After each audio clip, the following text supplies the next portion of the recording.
Béni soit le Seigneur. Dieu est témoin que lorsque nous devons apporter le message, le conseil de Dieu, que ce soit avec Pierre-André ou Christophe, on ne se concerte pas, on concerte Dieu. C'est plus sûr.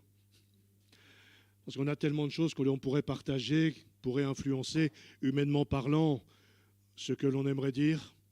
Ce qui est important surtout, c'est qu'est-ce que Dieu veut nous dire, qu'est-ce que Dieu nous a d'abord dit et que nous devons vous transmettre. Et en demandant au Seigneur, que dois-je dire dimanche? Le Seigneur m'a fait reprendre un message que normalement nous prenons dans des temps d'évangélisation, mais Dieu sait ce qu'il dit, Dieu sait ce qu'il fait. Et je pense que ce matin, en tout cas une personne d'entre nous est concernée par ce qui va suivre. Nous allons donc faire deux lectures. La première dans l'évangile de Jean au chapitre 9 et nous lirons à partir du verset 1er. Jean chapitre 9, verset 1er.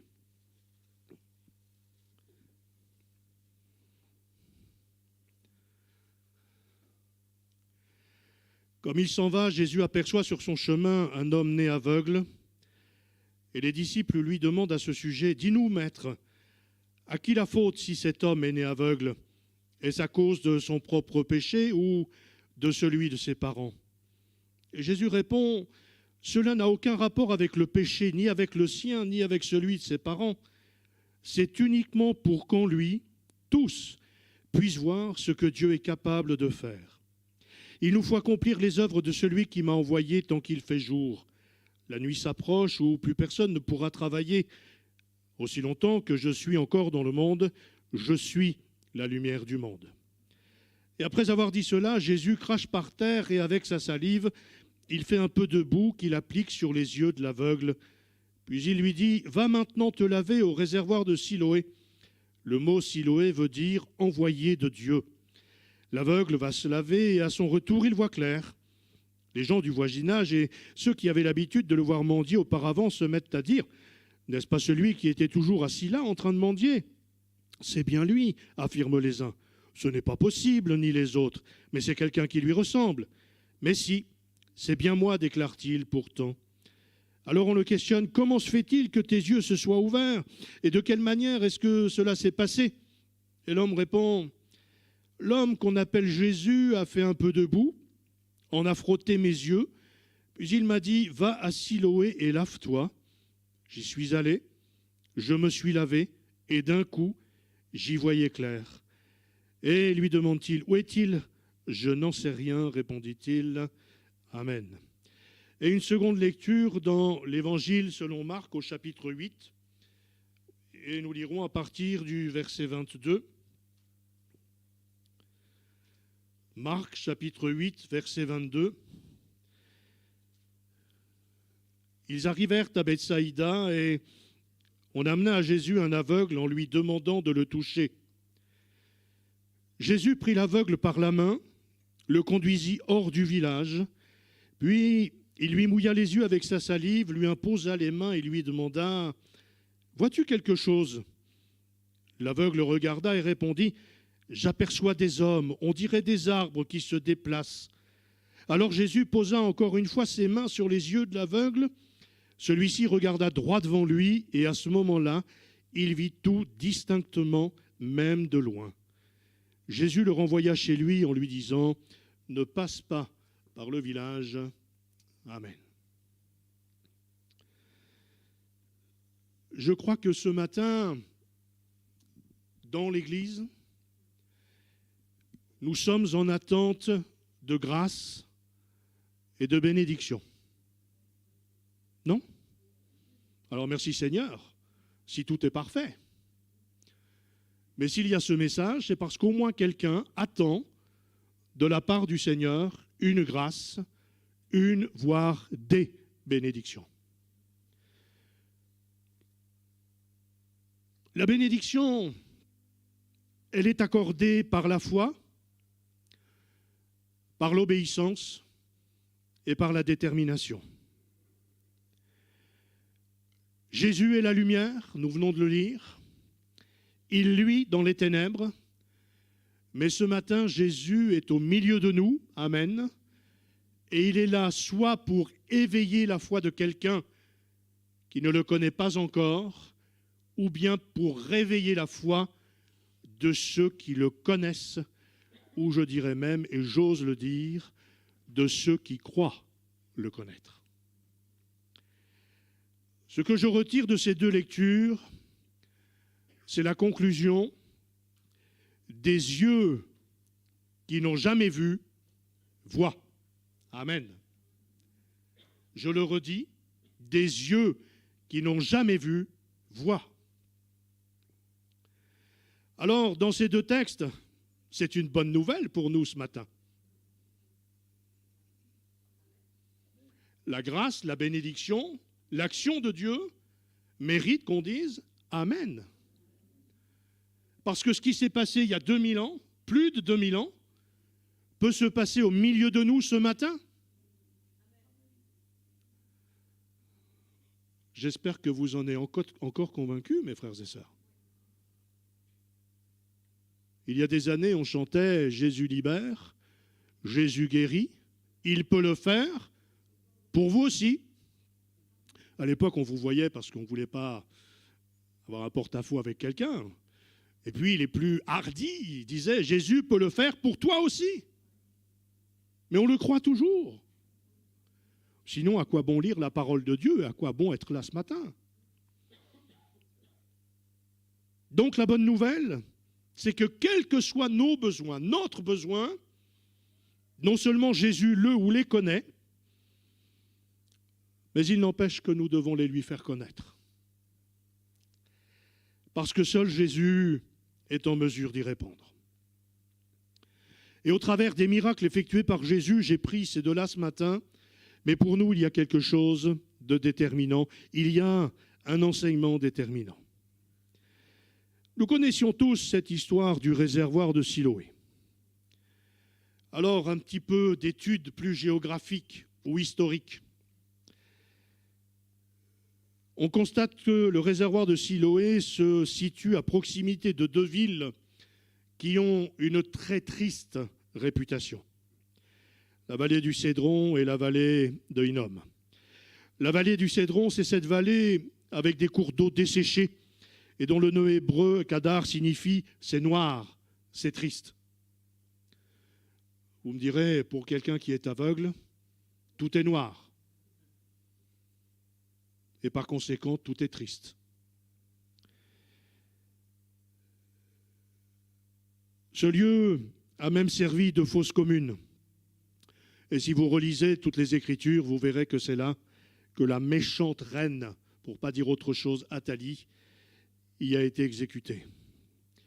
Mais néanmoins, et c'est là qu'on voit la grâce et la providence divine, c'est au milieu de cette vallée que se trouve une source naturelle qui alimente le réservoir de Siloé. Alors si humainement parlant, d'un côté tout est désastreux, tout est désespéré, il y a au milieu la providence divine et la grâce de Dieu. Est-ce que, quelquefois, nos vies ne ressemblent pas à ces lieux sombres, à ces lieux arides, à ces lieux où on a l'impression que rien ne se passe, mais où plutôt plane la tristesse, la désolation, la dépression, la mort? Et pourtant, c'est là que Dieu a choisi d'y placer une source vide. Le psalmiste dira « Quelle grâce de savoir que l'Éternel est toujours celui qui peut ouvrir une source rafraîchissante au sein même de la détresse. » Amen. De son côté, la vallée de Hinnom, qui veut dire gémissement, a été le théâtre de beaucoup de crimes, de sacrifices aux idoles. C'est là qu'on brûlait aussi tous les détritus, tous les immondices. Et en fait, cette vallée, c'était un endroit de malédiction, un endroit d'impureté. On l'avait même nommée la vallée de la géhenne, une vallée ténébreuse où toute forme de lumière était totalement absente. C'était la vallée de la perdition. Et pourtant, entre ces deux vallées, je le redis, il y avait cette source d'eau qui alimentait le réservoir de Siloé. Mon frère, ma sœur, je ne sais pas ce que tu attends de Dieu. Ça ne me regarde pas. Mais ce que je sais, c'est quel que soit l'état de ta vie, quelle que soit la tristesse qui réside dans ton cœur aujourd'hui, quelle que soit la grâce que tu attends depuis quelques heures, quelques jours, voire quelques années, sache que dans ces vallées, il y a une source d'eau vive qui s'appelle Jésus. Le réservoir de Siloé nous parle de la grâce de Dieu. Et c'est pour ça que Jésus dira à l'aveugle de naissance, « Va te laver au réservoir de Siloé. » Ça nous paraît drôle, parce que Jésus, quand nous relisons les évangiles, les Écritures, Jésus agit d'une manière ou d'une autre. Et là, face à cet homme qui est aveugle de naissance, Jésus lui dit, « Va !» Attends Seigneur, j'y vois rien. « Va !»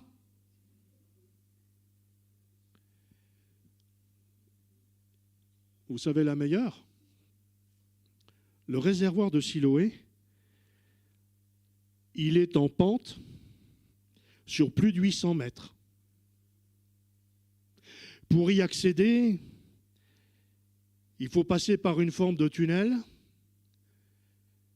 Et pour parfaire l'effort, il y a 34 marches à descendre, puisqu'il est en pente. Là, Seigneur, t'exagères. Non, franchement, Seigneur, t'exagères. Je n'y vois pas.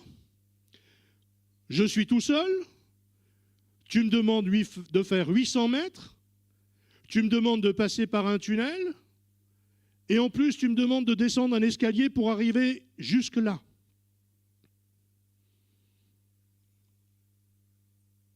Est-ce qu'il a regimbé? Est-ce qu'il a dit non? Nous l'avons lu, hein? Il a dit, cet homme m'a dit d'aller, j'y vais, je suis allé, j'ai fait ce qu'il m'a dit et j'ai vu distinctement. N'est-ce pas là signe de détermination et en même temps d'acte de foi? Moi, ce que j'ai remarqué, c'est quelles que soient les difficultés, quel que soit l'effort que le Seigneur a demandé, quelles que soient les exigences que Christ a posées, l'homme a obéi. Il n'a pas posé de questions. Il n'a même pas cherché de justification ou d'excuses pour éviter tous ces passages difficiles. Vous savez pourquoi? Parce que dans son cœur, il était déterminé. Il voulait voir. Il était déterminé. Il voulait voir. Et il savait qu'il devait obéir au Seigneur pour avoir la grâce, pour avoir la bénédiction. Mon frère, ma sœur, mon ami qui est là ce matin, cet homme aveugle de naissance a fait confiance à Jésus. Il a mis sa foi en Jésus. Il a cru, il a obéi parce qu'il était déterminé. Puis dites-moi, le moyen du Seigneur, période Covid, ça n'aurait pas passé. Hein? Oui, mais Jésus, lui, se permet tout. Il crache par terre, c'est pas très propre. Ensuite, il fait de la boue avec sa salive et il met la boue sur les yeux de l'aveugle. Puis là, moi, je m'interroge, je me dis, mais attends, Seigneur, il n'y voit rien. Il n'y voit rien. Et en plus, tu lui mets un espèce de plâtrage sur les yeux. Ça veut dire que tu doubles la difficulté. Alors non seulement tu l'envoies faire des centaines de mètres à pied dans des conditions difficiles, et en plus, alors qu'il ne voit rien, tu doubles des difficultés. Mais j'aime ce qui est écrit. On va reconnaître clairement que Dieu agit pour lui.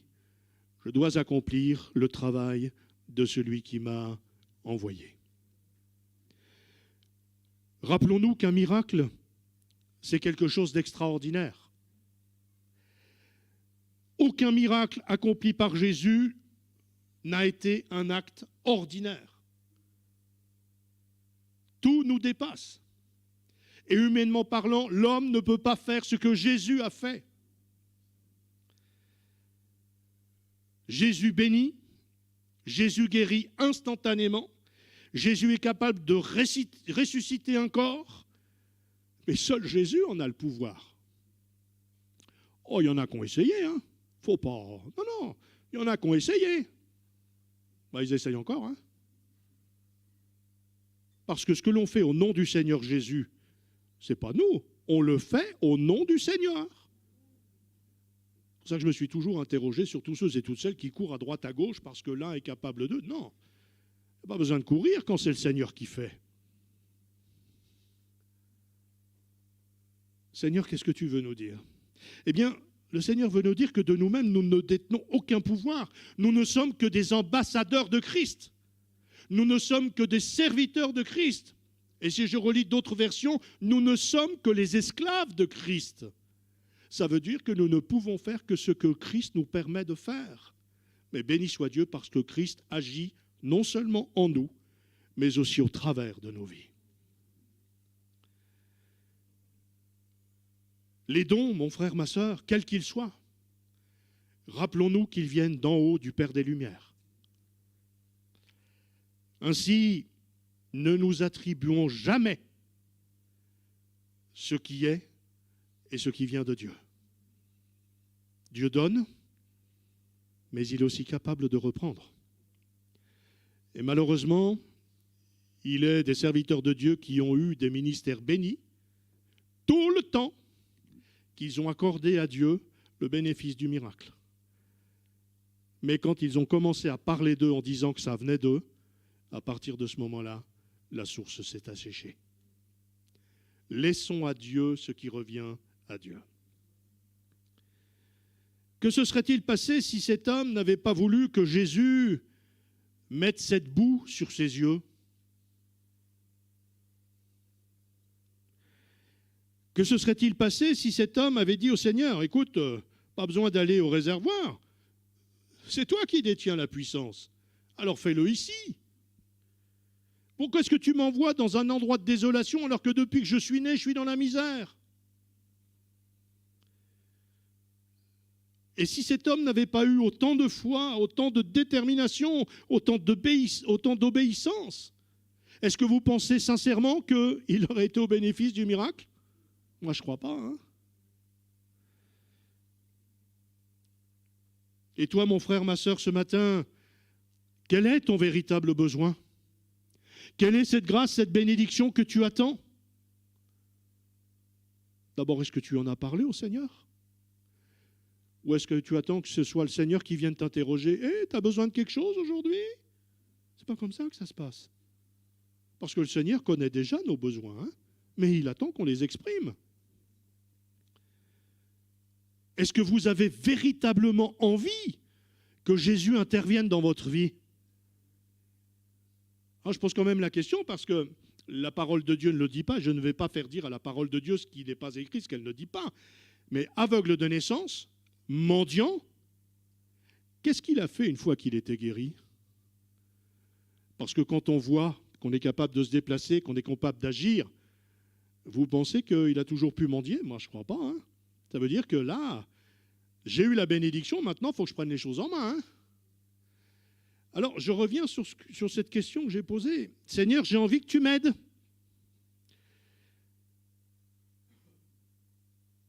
Mais j'ai envie que tu fasses ce que toi, tu as envie de faire. Je n'ai pas envie que tu fasses comme moi j'ai envie pour qu'après, je puisse faire comme j'ai toujours envie. Parce que là, je peux me permettre de vous dire que vous avez encore le temps d'attendre la grâce. Hein. Jusqu'où suis-je prêt à aller? Jusqu'où est-ce que je suis prêt à obéir? Jusqu'où est-ce que je suis prêt à faire ces centaines de mètres, à descendre, à monter, à obéir dans un endroit que je ne connais pas, avec que des difficultés? Le prix de la grâce, Jésus l'a payé pour nous. Mais l'obéissance à ce que Dieu nous demande, c'est là qu'il nous attend. C'est facile de dire que Jésus a tout accompli, et je ne reviens pas, j'y crois de tout mon cœur.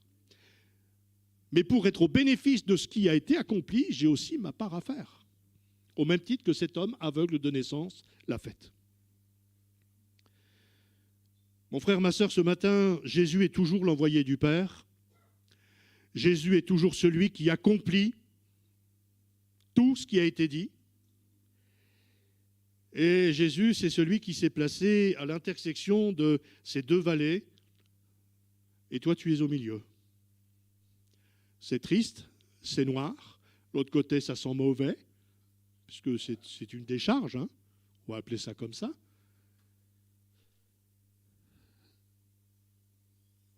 Ce que Jésus te dit ce matin, c'est qu'il veut pour toi un nouveau départ. Je le répète, tout comme pour cet homme, ce matin, Jésus veut dans ta vie un nouveau départ. Un nouveau départ où, pour une fois, tu vas y voir clair, tu vas savoir où tu marches, et si tu lui fais confiance, tu vas savoir où Dieu te conduit. Mais pour cela, il faut croire, il faut avoir la foi, et il faut obéir. Parce que sinon, mon frère, ma sœur ou ami qui est là ce matin, tu vas rester à cette intersection. Et là, ça ne dépend pas de Christ, hein, ça dépend uniquement de toi. Dans l'étude de ce deuxième miracle qui a été fait par le Seigneur, là, cette fois, Jésus se trouve face à des gens qui lui amènent un aveugle et qui prient le Seigneur de le toucher. Ça veut donc dire que ces gens savent qui est Jésus. Ces gens savent ce dont Jésus est capable. Ils ont dû en parler à cet aveugle. Et maintenant, ils sont tous là devant Jésus. Ça me rappelle aussi les amis qui ont amené le paralytique, etc. On peut relire tous les évangiles. Une démarche a été faite. On a amené quelqu'un à Jésus. Et puis là, il y a plusieurs étapes. Plusieurs étapes qui, ce matin, pourraient encore nous interroger. Jésus aurait pu guérir, là, tout de suite, maintenant, l'aveugle qu'on lui met devant lui.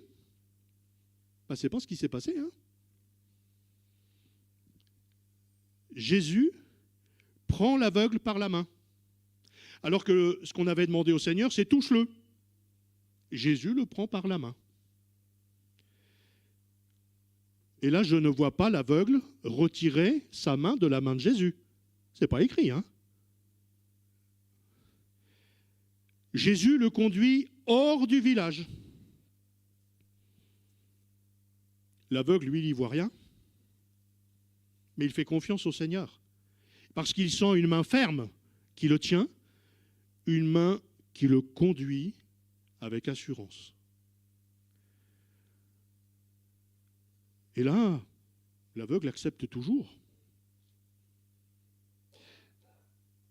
J'ai essayé de regarder plusieurs versions et dans aucune, il n'est marqué que Jésus était en train de détailler ou de décrire ce qu'il faisait. Parce qu'aujourd'hui, ces gens qui sont guides d'aveugles, alors oui, ils vous prennent par la main, etc. Mais ils vous disent, tiens, ici il y a ça, ici il y a ça. Oh, fais attention parce que là il y a un trottoir, oh, etc. Mais là, il nous est dit, il prit la main et il l'a amené hors du village. On n'a pas d'autres détails. Et puis voilà que Jésus met à nouveau de la salive sur ses yeux. Ben oui, mais c'est la salive de Jésus. Ça ne veut pas dire que ce matin, pour être guéri, vous avez besoin de la salive de Jésus ou du pasteur, hein. Je le vois rire. On n'a pas besoin de la salive de Christophe, on a besoin de la guérison qui vient d'en haut. Amen. Et même si Christophe n'était pas là, Jésus guérit quand même. Mais là encore, on pourrait s'étonner face à ces gens, face à ces foules, face à tous ceux qui trouvent toujours quelque chose à redire. L'aveugle ne dit rien, pas plus que ceux qui étaient peut-être devant, derrière, ou etc. Il n'y a rien de tout ça de mentionné. Et je suis convaincu que tout ce que le Seigneur a laissé à notre portée au travers de la parole, il n'y a rien d'oublié. Je suis sûr que tout ce qui doit nous instruire est là. L'aveugle se laisse faire. Et puis quand on met en parallèle ces deux miracles, on se dit, tiens, maintenant qu'il a mis la salive, il va faire de la boule. Non, la boule, c'était pour l'un, mais ce n'était pas pour l'autre. Attends, Seigneur, tu fais des différences quand tu guéris? Non. La différence n'est pas dans la guérison, la différence, elle est dans le moyen employé. Ah, Seigneur, il faudrait que tu me guérisses comme tu as guéri le frère machin. Ben, pourquoi? Qu'est-ce qui t'importe? Que je te guérisse ou que j'agisse comme j'ai agi pour lui?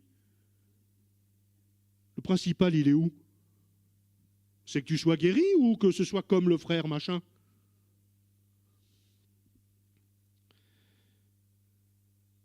Et puis, là, Jésus a posé ses mains sur lui. Il n'était pas question de l'envoyer au réservoir 2, non? Hors du village, Jésus l'emmène, Jésus pose sa salive et Jésus pose ses mains sur lui. Et puis si on devait arrêter là, on dirait « Ah, miracle! Merveilleux! Qu'est-ce que tu vois ?» Ben, je vois des gens, mais je les vois comme des arbres et je les vois marcher. Bon, ce sont les gens qui marchent, pas les arbres. Hein. Seigneur, ta puissance a-t-elle changé? Enfin, Seigneur, qu'est-ce qui se passe? C'est une demi-bénédiction? Parce que maintenant, tu donnes des demi-bénédictions? Vous croyez aux demi-bénédictions, vous? Moi, j'y crois pas. Hein. Seigneur, est-ce que je limite ta puissance? Ça, c'est autre chose. Alors Jésus, que fait-il face à la réponse de cet homme? Eh bien, Jésus pose encore une fois ses mains. Et là, il nous est dit, l'homme voit clairement, distinctement. Il est guéri. Et il voit même de loin. Alors, bien des hommes ont cherché à trouver une explication à ça. Ben, voyez-vous, moi, je ne vais pas chercher. Jésus a voulu une guérison en 2 temps. C'est quelque chose qui s'est passé entre cet aveugle et le Seigneur. Pourquoi aller chercher? Pourquoi aller chercher? Pourquoi aller essayer de justifier quelque chose que seul Jésus peut justifier? Ah oui, mais enfin, Seigneur, il faut que tu m'expliques. Non, j'ai rien à t'expliquer. L'essentiel, c'est que pour l'un comme pour l'autre, ils aient reçu la grâce et la bénédiction. Ce qui m'amène à vous dire, arrêtez de comparer la manière dont Dieu agit vis-à-vis de l'un ou de l'autre. Ce qui est important, c'est l'action bénie du Seigneur dans votre vie. Si vous priez pour une bénédiction, pour une guérison, pour un éclaircissement de la part du Seigneur, pour une direction qu'il a donnée à vos vies, regardez pas comment le Seigneur a fait pour un autre, regardez à ce que le Seigneur veut pour vous. Non?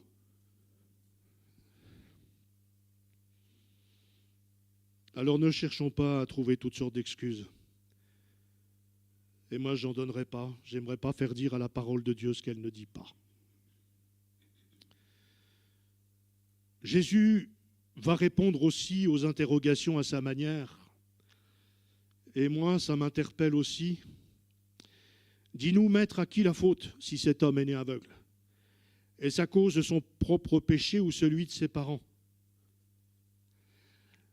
Ah oui, parce que même parmi nous, on dit, ouh là là, il ou elle est malade. Ah, bah c'est qu'il y a quelque chose qui ne va pas. Ouh là là là là. Ça, c'est ce que vous pensez, mais ce n'est pas ce que Jésus dit. Hein. Ben non. Cela n'a aucun rapport avec le péché, ni avec le sien, ni avec celui de ses parents. C'est uniquement pour qu'en lui, tous puissent voir ce que Dieu est capable de faire. Alors arrêtons de tordre le sens des Écritures et surtout arrêtons d'être tordus. Je me permets de le dire. Ne faisons pas dire à la parole de Dieu ce qu'elle ne dit pas et n'allons pas chercher une explication qui n'a rien de plausible parce que quelqu'un est dans la maladie, l'épreuve ou la difficulté. Il est dans l'épreuve, la maladie ou la difficulté parce que Jésus veut se manifester dans sa toute-puissance d'une manière ou d'une autre. Et puis, si vous relisez ces textes, vous verrez que juste avant de guérir l'aveugle, il y avait la multiplication des pains. C'est marrant parce qu'avec la multiplication des pains, on ne s'est pas posé la question si tous ceux qui avaient été nourris appartenaient au Seigneur ou pas, s'ils avaient péché ou pas. Il nous est dit que Jésus a multiplié les pains, que 12 ont été nourris, qu'il restait 12 corbeilles. À partir de ce moment-là, moi, ça me suffit. Je n'ai pas besoin d'aller chercher des choses qui n'ont rien à voir avec la grâce, la bénédiction et le salut que Dieu donne. Je reste persuadé que ce matin, il y a en tout cas une ou plusieurs personnes qui sont dans l'attente d'une bénédiction, d'une révélation, d'un encouragement, d'un signe avant une décision, etc. La question qui se pose, c'est quelle est ton attitude, mon frère, ma sœur ou ami qui est là pour la première fois? Peut-être qu'aujourd'hui, tu ne distingues que des contours. Peut-être qu'aujourd'hui, tu ne distingues que des ombres. Et cela te perturbe. Laisse le Seigneur agir dans ta vie. Laisse le Seigneur agir dans ta vie. Il sait ce qu'il fait. Il sait quels moyens il emploie. Et l'heure de Dieu n'est pas la tienne, mais reste fixée à son heure. C'est le principal. Maintenant,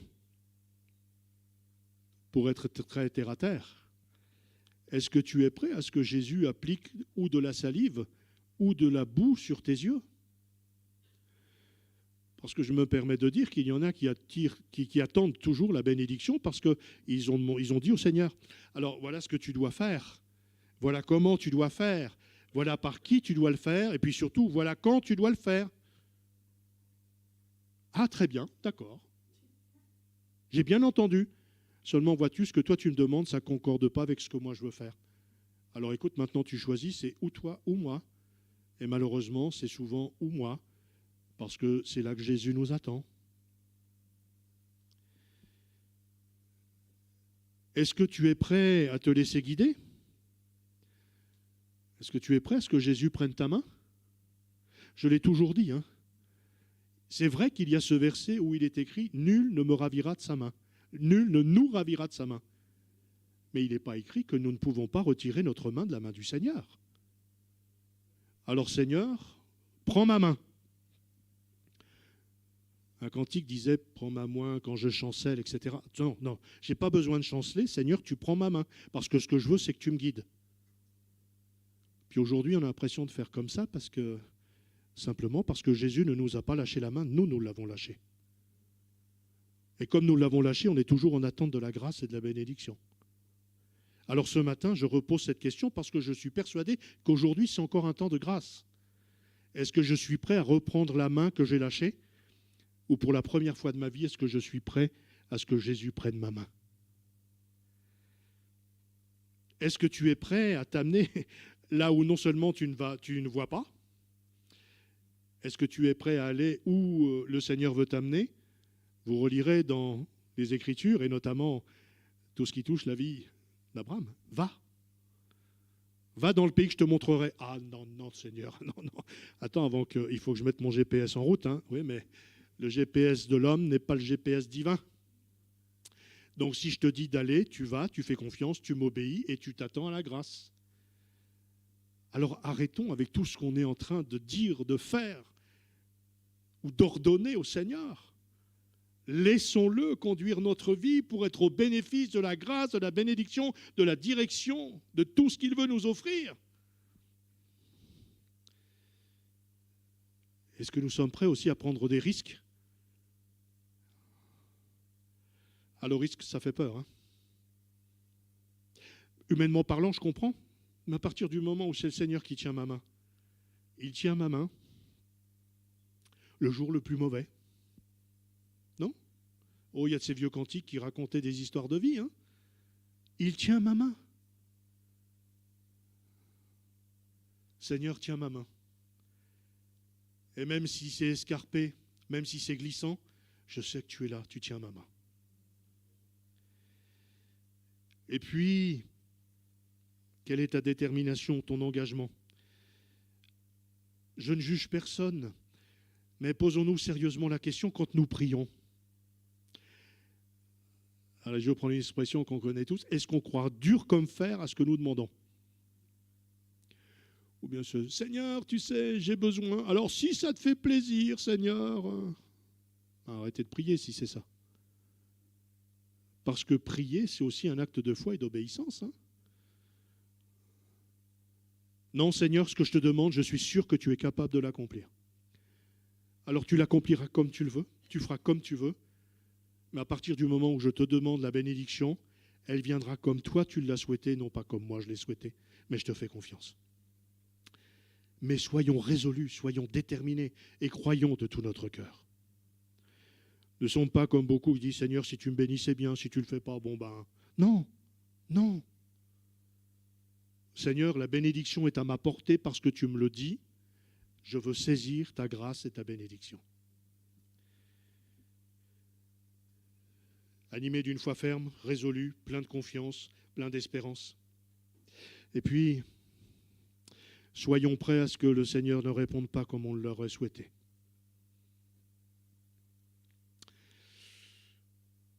Le meilleur exemple, c'est celui du Seigneur. Toutefois, non pas ce que je veux, mais ce que toi tu veux. Toutefois, non pas ma volonté, mais ta volonté. C'est dur, mais c'est aussi une réponse aux prières. Soyons prêts. On ne connaît pas toujours, et tant mieux, la volonté de Dieu. Mais Dieu sait ce qu'il fait. Je reviens sur cette conclusion. Des yeux qui n'avaient jamais vu, voient. Jésus n'a pas changé. Je conclus en disant, mon frère, ma sœur, est-ce que tu crois toujours à la puissance du Maître ? Est-ce que tu crois toujours que Dieu veut le meilleur pour toi ? Alors il y a quelques clés du succès, et je termine par cela. Tout d'abord, l'homme n'a aucun mérite. La bénédiction, la grâce, les bienfaits ne viennent que de Dieu. Deuxièmement, dans l'une des situations comme dans l'autre, la première chose qu'il y a eu, c'est obéissance. Pleine et entière. Après, il y a eu, reconnaissons-le, un acte de foi. Seigneur, tu me prends la main, mais je ne sais pas où tu m'amènes. Mais je te fais confiance. Seigneur, tu me demandes de passer par un chemin super difficile, où je risque tout à tout moment. Mais je te fais confiance parce que c'est toi qui m'y envoies. Ce qui veut dire qu'il y a là un engagement de notre part, mais par des actes. Et à partir du moment où nous réclamons la bénédiction et où Dieu nous demande de faire quelque chose, faisons-le. Ce n'est pas un sacrifice, c'est simplement obéir. Et vous relirez partout dans la parole de Dieu. Ce que Dieu nous demande, c'est parce que nous sommes en mesure de le faire. Dieu ne nous demande rien de surhumain. Dieu nous connaît. Il sait quelles sont nos limites, mais il sait aussi quelles sont nos facultés. Et puis, le dernier point, c'est le témoignage. Parce que Dieu ne fait rien pour rien. Puis le témoignage, il est tout simple. Là, il n'a pas fallu se mettre en disant « Oh là là, quel grand sermon, qu'est-ce que je vais écrire, qu'est-ce que je vais dire ?» Qu'est-ce qui s'est passé ? Écoute, voilà. Je me suis trouvé devant le Seigneur, il a craché par terre, il a fait de la boue, il m'a mis ça sur les yeux, il m'a dit « Va Siloé », j'y suis allé, je suis revenu et maintenant je vous vois. Comme témoignage, c'est simple. Ça se résume en 30 secondes. Et à votre avis, pourquoi est-ce que le Seigneur a demandé à ce qu'on témoigne après la guérison, après la bénédiction, après une victoire, après une direction dans nos vies ? C'est tout simplement parce que tous ceux qui sont autour de nous sont aux mêmes bénéfices, des mêmes grâces, des mêmes bénédictions et tout, s'ils croient en Seigneur. Pourquoi est-ce que vous croyez qu'on est tous là ce matin ? C'est parce que l'un a parlé à l'autre, qui a parlé à l'autre, etc. Et ça depuis de très très nombreuses années. C'est comme ça que le réveil est venu, c'est comme ça que des églises se sont construites, et c'est comme ça que nous sommes toujours là aujourd'hui. Il est un chant qui dit « Je te dis que si tu crois, tu verras la gloire de Dieu. » Eh bien, c'est toujours valable aujourd'hui. Ah, il y a quelques petites choses à faire, mais c'est toujours valable. J'arrête là.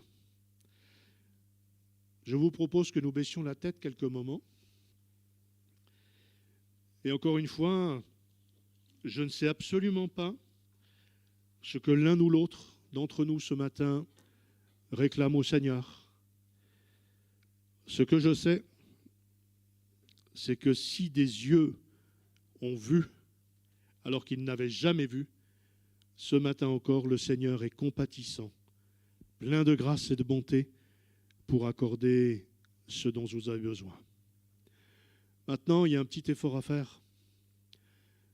Si vous êtes un peu plus loin du Seigneur qu'il ne l'aurait imaginé, c'est le moment de reprendre sa main.